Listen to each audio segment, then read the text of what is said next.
Mucky manure and growing vegetables. Throughout the 19th century, Barkin's main industry, alongside fishing, was market gardening.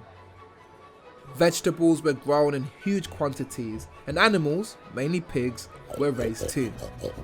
Barking was one of England's top producers for vegetables like potatoes, cabbages, apples, plums, walnuts, turnips, celery, beans and peas too. Horse-drawn carts full of vegetables groaned through the streets, transporting piles of soil-covered produce to Barking Station and from there by railway to London markets like Covent Garden. Mr. T. Pitman of Barking in 1807 was probably the biggest potato grower in England. Barking women were employed to pick and peel small yet strong-smelling silver onions ready for the local pickling factory.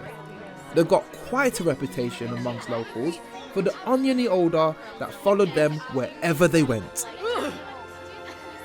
Barking's market gardens needed soil-enriching fertilisers, and there was a ready supply close by. London was drowning in horse manure. In 1900, there were over 50,000 horses in London streets, transporting people and goods around the city. These horses produced over 600 tonnes of manure every single day, much of which made its way by barge to Barking. The town quay was crowded with manure barges.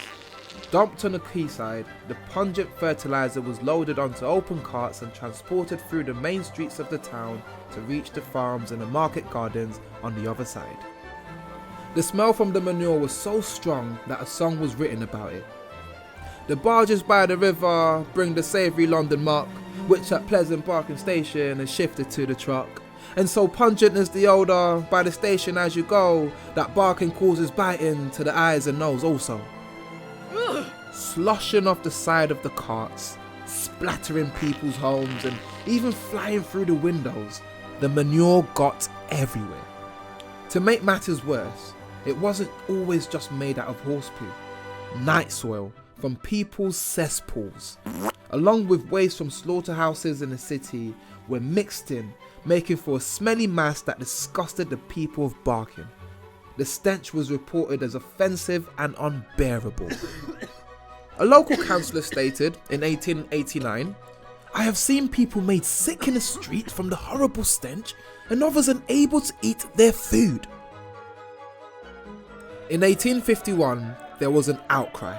Local residents begged the town authorities and petitioned Barking's Inspector of Nuisance to stop the manure from ruining their community. Eventually, new rules were put in place, meaning that night soil was banned from being used and the hours that manure was transported were restricted, leaving Barking smelling a little sweeter once again.